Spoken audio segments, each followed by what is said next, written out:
Basically, this is kind of like a fun hobby for me, or you could call it a side job, but it's more of a hobby because the jobs you have to make money.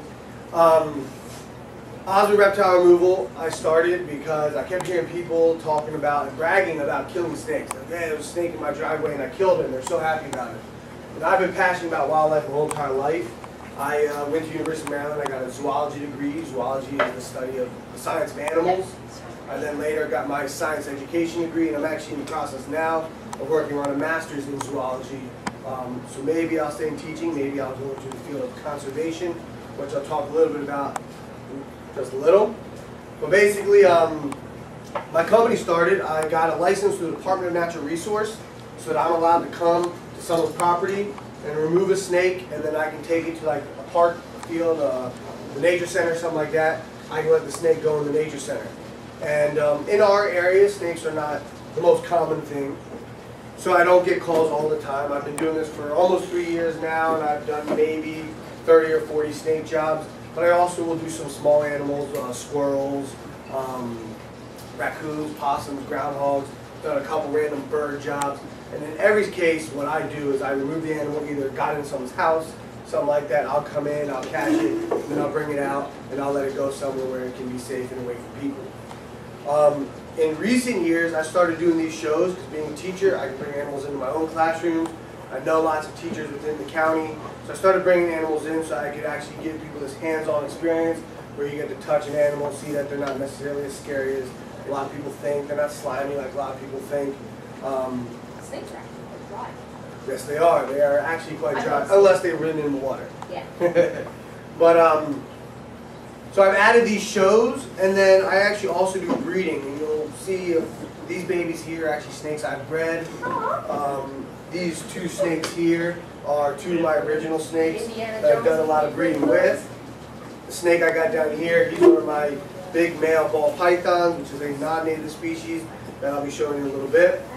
But again, before I start pulling animals out, I just want to show a little bit of the tools I get to use with my job. So these here are called snake tongs.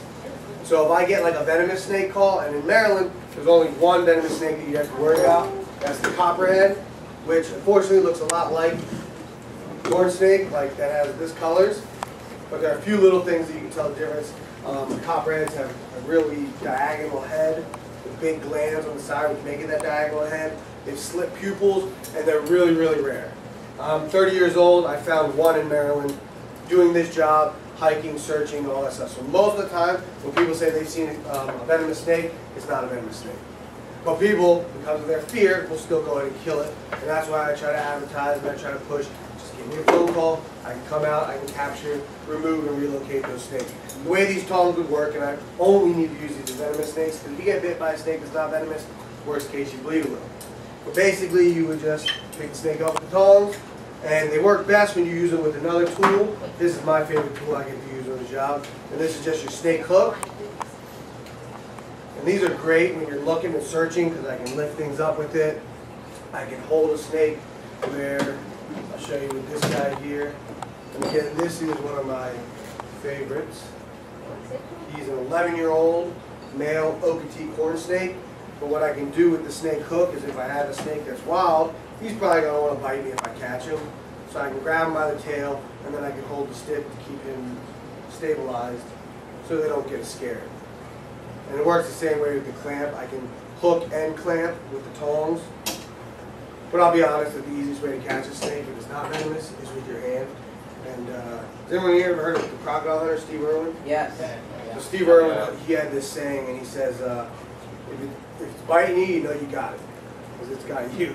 So I found if I just put a glove on and I grab a snake and it turns and bites the glove, well, I know I have it because it's got me, and we're good to go. But when it's a venomous snake, I do use my tools. Otherwise, I will use my hands in most cases. Again, this snake here is one of my first snakes I got. He's about 11 years old. He's a full-grown corn snake. He's one of the native species that, if you get really lucky, you can find this if you went out hiking. Unfortunately, they spend a lot of time underneath the leaves, buried in the ground, or they're up in the trees in like a bird nest or a little squirrel nest or something like that, trying to eat baby birds, baby squirrels. My snakes all eat mice, and most wild snakes eat mice. But he's been doing these shows with me since I started doing shows. He was also one of the first snakes that I used for breeding. He is great-grandpa to these snakes, or either grandpa or great-grandpa to these babies down here. But a really nice snake, and he's one of the snakes that I'll bring around for you guys to touch and hold and things like that. A little closer to the end of the show. I'm going to show you everything first. So a few of my snakes, unfortunately, today are in shed, or what we call in the reptile world in blue. And we call them that. I'll show you why in a little bit, especially this snake. But when they're in blue or in shed, they're not always going to always want to be handled. They kind of be left alone. And I wanted to be able to show you a couple of the other species that I have, so I did still bring them with me. Let me put him back for a second. Those of you that have internet access as well, I do a lot of YouTube videos, and I know my students love YouTube. Anyone here use YouTube? Yeah, that's what I figured. My students love YouTube. I have a YouTube channel. It's also Reptile Removal, where I do I show collection updates. I show field herping. Anyone ever heard of herpetology? Yeah. So herpetology is the science of reptiles and amphibians. And when I go out in the field, we'll take video, and I also add that up. Unfortunately, I just came back from the Everglades, and I accidentally deleted all my footage before I could get it on the computer.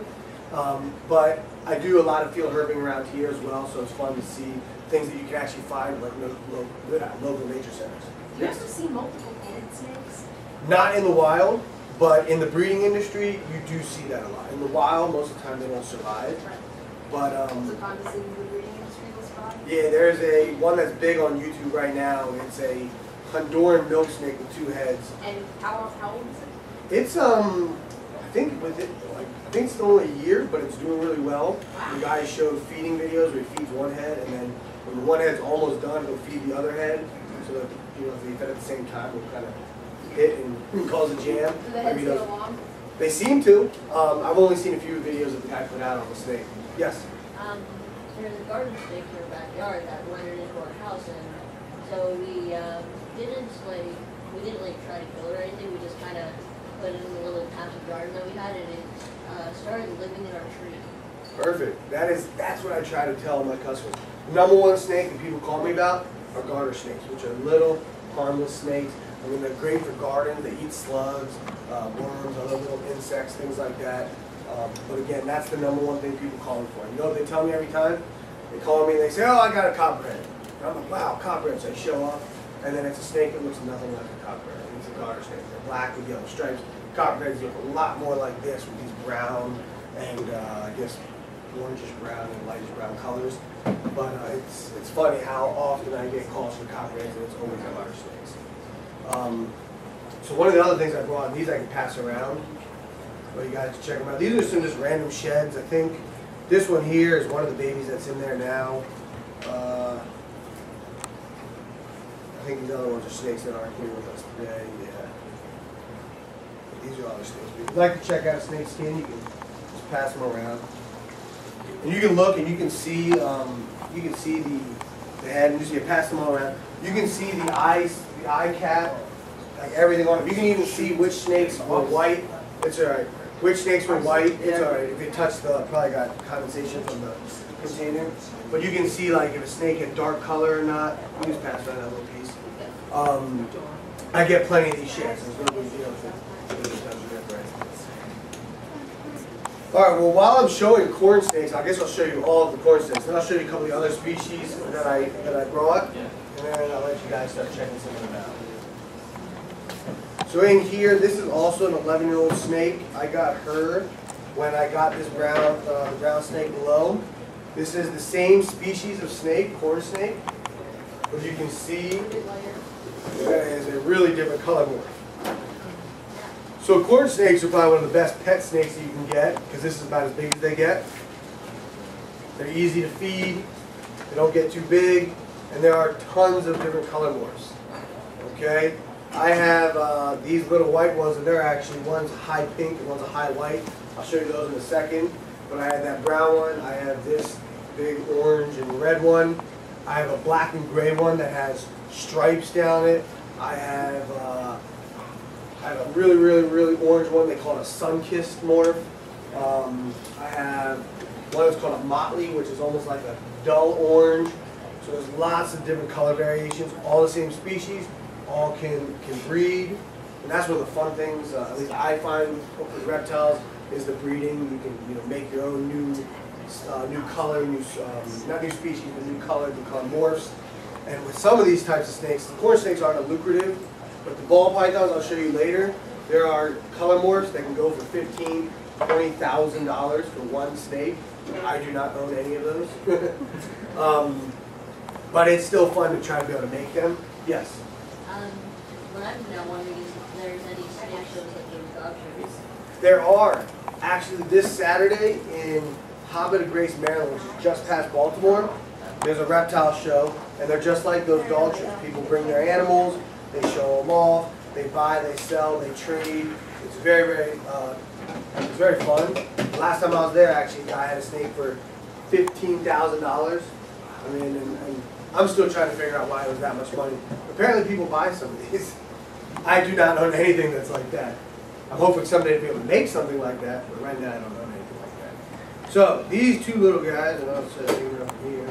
These are babies that were born just this August. Their mother is this orange snake, or sorry, what we call the melanistic albino, this red and yellow snake. Their father is a very big version of this color morph. I'll show you as we go around. These ones too are great for holding later, and I will let you know later.